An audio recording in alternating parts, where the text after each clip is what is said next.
এবার আপনাদের নিয়ে যাব রিজেন্ট কলোনিতে। সেখানে কেন ইডি গেছে? কারণ ইডির কাছে যে সূত্র মারফত আমরা জানতে পাচ্ছি, খবর আছে যে টাকায় দুর্নীতি থেকে বা বালি পাচার থেকে যে টাকা এসেছে, সেই কালো টাকা বিনিয়োগ হয়েছে এক বীমা কর্মীর মাধ্যমে। রাষ্ট্রায়ত্ত বীমা সংস্থার এজেন্ট, যার নাম সঞ্জীব বয়েড, তার বাড়িতে এবার ইডি তল্লাশি চালাচ্ছে। আমাদের প্রতিনিধি আমাদের সঙ্গে আছেন সায়ন্ত। এই মুহূর্তে কি চলছে? কারণ ইডির কাছে যে তথ্য আছে যে কালো টাকা তার মাধ্যমেই সাদা করার চেষ্টা করা হয়েছে বা বিমায় বিনিয়োগ হয়েছে, অন্যত্র পাচার করা হয়েছে হাওয়ালার মাধ্যমে, এগুলো জানা যাচ্ছে। তো এগুলো নিয়ে ইডি এখন কি জিজ্ঞাসাবাদ করছে, কি তথ্য পাওয়া যাচ্ছে ভেতর থেকে?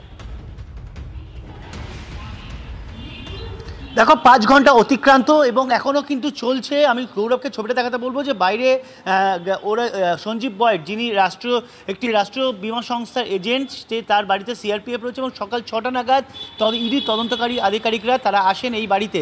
মূলত যেটা ইডি সূত্রে খবর, যে ইতিমধ্যে বেশ কিছু নথিপত্র পাওয়া গিয়েছে, যে নথিপত্রের সঙ্গে সঞ্জীব বয়েডের বক্তব্যের একাধিক ক্ষেত্রে গরমিলও পাওয়া গিয়েছে বলে ইডি সূত্রে খবর।